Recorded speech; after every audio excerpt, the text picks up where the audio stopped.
राम कहत चल काम करत चल, का काहू का डर है, परदेसी का नगर बसा है, क्या काहू का घर है। अभी परसों के दिन ही थोड़ा राशन पानी की कमी हो गई थी जी। तो देखो ठाकुर जी ने भेज दिया, भगत ने बेचारे ने ये सब कर दिया, आ गया। फिर भगवान चलेगा महीना 15 दिन, फिर कोई ना कोई भेज देगा।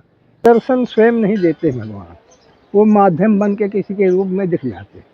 स्वयं भगवान दर्शन दे दें तो उन्हीं के समान न हो जाएगा। जी प्रभु। इसलिए वो स्वयं नहीं दिखते, वो किसी के माध्यम के रूप से, किसी रूप से वो दिख जाते।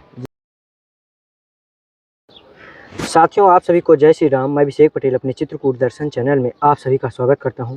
दोस्तों, आज हम आ चुके हैं भगवान कामतानाथ परिक्रमा पर्वत पर, जहां जस्ट पर्वत के नीचे महाराज जी की एक छोटी सी कुटिया है जो वृद्ध महात्मा है। और देख पा रहा हूँ कि ये पूरी कटीली झाड़ियों के बीच अंदर ही महाराज जी की कुटिया है। तो आइए चल करके आप लोग को दिखाते हैं और महाराज जी का दर्शन कराते हैं, कुछ सेवाएँ भी भेंट करते हैं। तो दोस्तों, फाइनली हम लोग महाराज जी की कुटिया पर हैं। ये आप लोग देख पा रहे होंगे, ये चारों तरफ से पेड़ पौधे कटीले और बीच में महाराज जी की कुटिया। जय जय सीताराम। महाराज जी कैसे हैं? जय हो प्रभु जी, जय हो महाराज जी। जी महाराज जी, होली हो गई। जी तबीयत सही है? हाँ, तबीयत अब सही है तो 2-3 दिन तो बड़ी गर्मी। आपका शरीर का शुभ नाम? हमारा नाम अवधेश दास है जी। गुरु का नाम हमारे श्री श्री 1000 नित्यपाल दास जी महाराज, छावनी, छोटी छावनी, जी अयोध्या जी। और प्रभु जी, जैसे आप चित्रकूट में हैं, चित्रकूट का महाराज जी पूरा जंगल लगा हुआ, कटीली झाड़ियों के बीच में कुटिया है। तो महाराज जी यहाँ डर नहीं लगता है? अब तो डर नहीं है, पहले डर था। आज से 20 साल पहले, 15 साल पहले, 10 साल पहले डर था, क्योंकि घनघोर जंगल था, इतनी आबादी नहीं थी, इतना आदमी लोग आते जाते नहीं थे।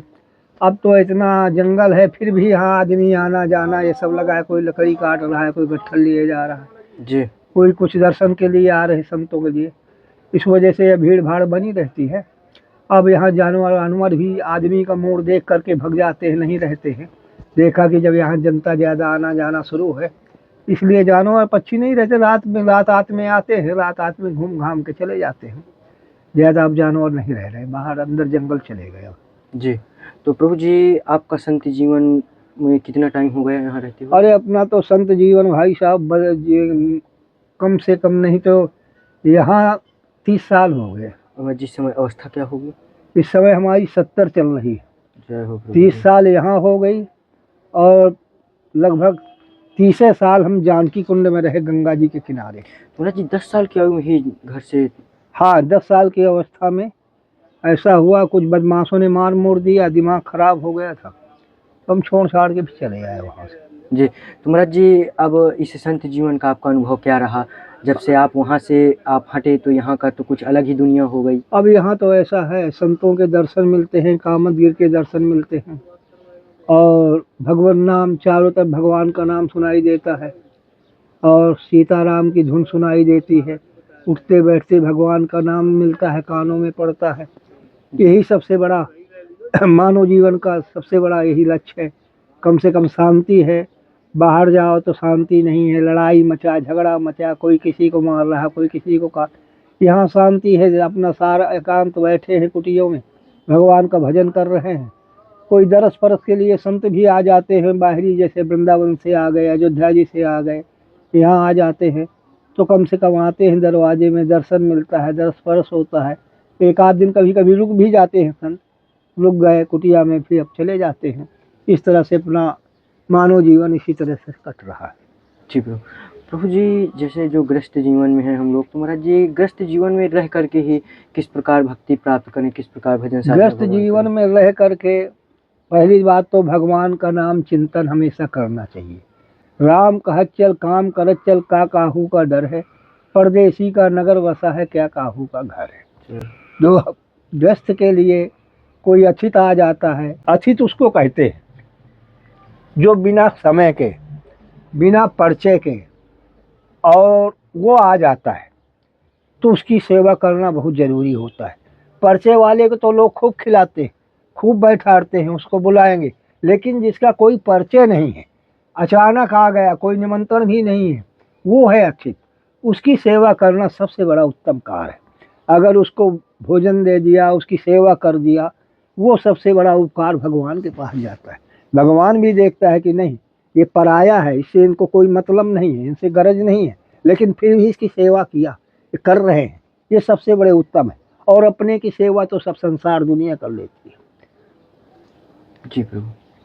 प्रभु जी, जैसे किसी से भी, किसी भी व्यक्ति से अनजाने में कोई पाप हो जाता है, महाराज जी उसका जीते जी प्रायश्चित कैसे करें, किस प्रकार करके अगर हमसे कोई पाप हो जाता है, कोई ऐसा हो जाता है अनजाने में, और जब हम उसको समझ जाते हैं तो उसको सबसे पहले तो हम गलती माने कि हे प्रभु क्षमा करना, हमसे न समझ में ऐसी सी गलती हो गई।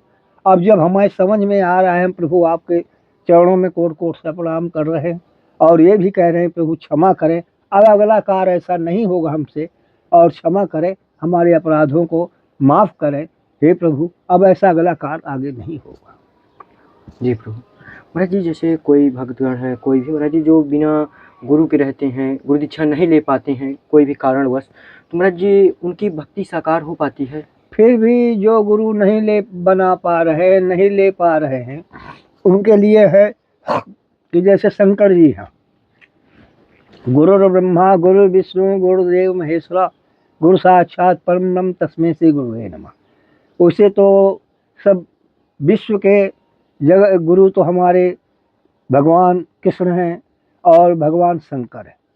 तो नहीं हम गुरु बना पा रहे हैं, तो जो गुरु लोग बताते हैं सतमार्ग, तो उसका तो हम धारण कर सकते।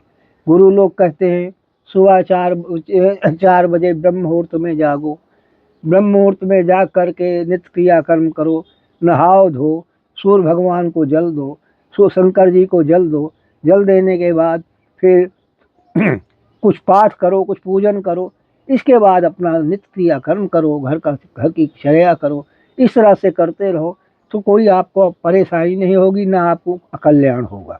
रह गया गुरु तो ऐसे बनाना भी चाहिए, क्योंकि लिखा है कि गुरु बिना ज्ञान नहीं होता है, गुरु बिना कोई आगे का पंथ नहीं मिलता है। इसलिए गुरु बनाने से ये होता है कि जब हम गुरु बनाएंगे तो कम से कम हमको ज्ञान देगा, गुरु दीक्षा देगा, ज्ञान देगा, किस तरह चलना है, कैसे बैठना है, कैसे उठना है, समाज में जाना है, कैसे बोलना है, कैसे चालना है, क्या ब्रह्म मुहूर्त में किस तरह भजन करना है, किस तरह आगे रात में संध्या में क्या करना है, ये सारी बातें गुरु बताता है। और गुरु बताने के बाद उसकी दूसरी बात ये होती है, जो गुरु बना लिया तो गुरु का कर्तव्य होता है, हरे शिष्य धन शोक न हरई, सो गुरु घोर नरक में पड़ी। अगर हमने गुरु बनाया है और हमको कोई तकलीफ़ हो रही है, या तकलीफ़ हो रही है, फिर हमको गुरु जी हमारी वो कटाक्ष नहीं कर रहे हैं, तो गुरु को पाप भोगना पड़ता है। इसलिए गुरु जी दीक्षा में हर चीज़ बताते हैं, शिक्षा देते हैं कि इस तरह रहना, इस तरह करना, ऐसे रहना, ऐसे करना, आपका कल्याण नहीं होगा।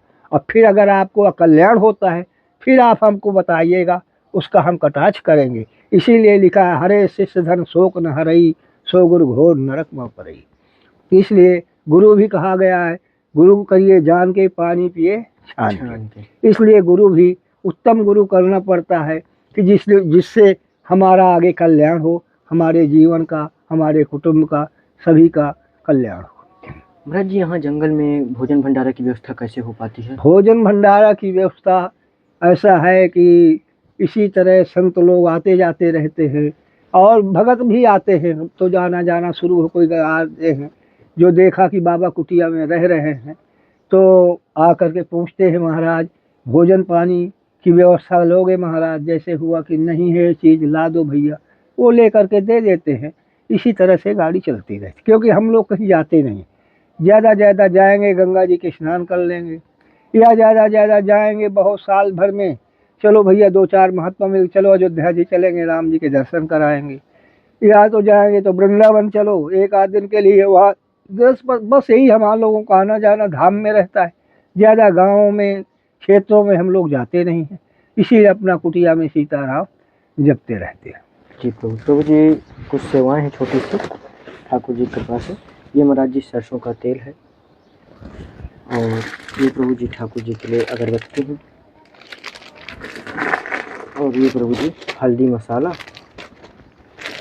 और इसमें प्रभु जी नमक, और ये आपकी सेव में गुड़ है, और ये आपकी सेव में चाय पत्ती, और इसमें प्रभु जी मूंगफली का दाना, एकादशी व्रत वगैरह हाँ, जैसे हैं। एकादशी को व्रत रहते हैं। और ये है प्रभु जी माचिस, और इसमें है प्रभु जी अरहर की दाल, और ये है महाप्रसाद, और इसमें है आपका चीनी, और ये है प्रभु जी मूंग का दाल, और ये आपकी सेवा में प्रभु जी आटा।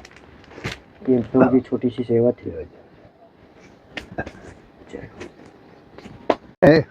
देखो, आप पूछ रहे थे कैसे का, अभी परसों के दिन ही थोड़ा राशन पानी की कमी हो गई थी, जी तो देखो ठाकुर जी ने भेज दिया, भगत ने बेचारे ने ये सब कर दिया, आ गया। फिर भगवान चलेगा महीना 15 दिन, फिर कोई ना कोई भेज देगा। इसी तरह सब कामता नाथ प्रेरणा कर करके भेजते रहते हैं। जी प्रभु जी। और प्रभु जी कोई दिक्कत परेशानी आपको, किसी चीज़ की कमी? और दिक्कत तो कुछ भी नहीं, गाड़ी चल रही है, बूढ़ा शरीर है जी। बस थोड़ा सा ये है कि जैसे अचला वगैरह नहीं रहते हैं जी। और पहनने के लिए थोड़ा घी नहीं है। हम लोग हवन करने लगे हैं जी। हवन के लिए घी चाहिए जी। तो थोड़ा शुद्ध घी मिल जाता है तो हवन क्योंकि अब अनुष्ठान चलता है। अब ये गर्मी में एकदम चैत के महीने में 1 महीने का अनुष्ठान होगा, इसके लिए थोड़ा घी की ज़रूरत पड़ती है। घी का हवन बना करके फिर हम लोग हवन करते हैं। जी महाराज जी, आपकी कुटिया भी महाराज जी ये पूरी टूटी फूटी दिख रही है। हाँ, क्या करें, पैसा है नहीं है, समस्या है, कोई मदद करने वाला है नहीं है, इसलिए सब गड़बड़ है। अब क्या करें जी। सहारा नहीं कोई मिल रहा है कि इसको थोड़ा सा बनाए जी प्रभु की व्यवस्था करें तो नहीं हो महाराज पा रहा। जी, जंगली जानवरों का भी आवागमन रहता है? आते हैं, रात में आए घूम घाम के चले जाते हैं जी। लेकिन हर समय नहीं आते। दिन में कम आते हैं, रात में ज़्यादा आते हैं। अच्छा, रात में ज़्यादा आते हैं। प्रभु जी भोले बाबा का भी थोड़ा सा हमारे भक्तों को दर्शन करवाएं। ये देखिए दोस्तों, ये महाराज जी की कुटिया के पास ही भोले बाबा विराजमान है। ये देखिए महाराज जी, कभी स्थापना इनकी हुई है? अभी हुआ है 2 महीना पहले। जी प्रभु। 2 महीना पहले शंकर जी बनाए गए हैं। महाराज जी, इतने वर्ष हो गए आपको इस संत जीवन, महाराज जी कभी भगवान का दर्शन या कुछ ऐसा महसूस हुआ? यहाँ कम से कम हमको हो गए 50-55 साल हो रहा है। जी। दर्शन स्वयं नहीं देते भगवान, वो माध्यम बन के किसी के रूप में दिख जाते। स्वयं भगवान दर्शन दे दें तो उन्हीं के समान न हो जाएगा। जी प्रभु। इसलिए वो स्वयं नहीं दिखते, वो किसी के माध्यम के रूप से, किसी रूप से वो दिख जाते। जी। किसी रूप से सहारा कर देते हैं, किसी रूप से मतलब उनकी कृपा करते हैं। जी। लेकिन एकदम भगवान स्वयं अपना स्वरूप साक्षात नहीं दिखाते। जी। इस तरह से कोई किसी रूप में, किसी संत के रूप में, किसी रूप में आकर के मिलन जुलन हो कर जाते हैं। जय हो प्रभु। तो प्रभु जी हमारे भक्तों को आशीर्वाद दीजिए। आपके हम सब भक्तों को भैया आशीर्वाद देते हैं, कुटुंब परिवार से सदा आनंद में रहें और मंगल में रहें। इसी तरह वो दान धर्म करते रहें, सदा जीवन का कल्याणमय रहेगा, सदा खुशी रहेंगे, यही हमारी कामना है और सदा यही कामना कर रहे हैं। जय जय सीताराम। जय जय।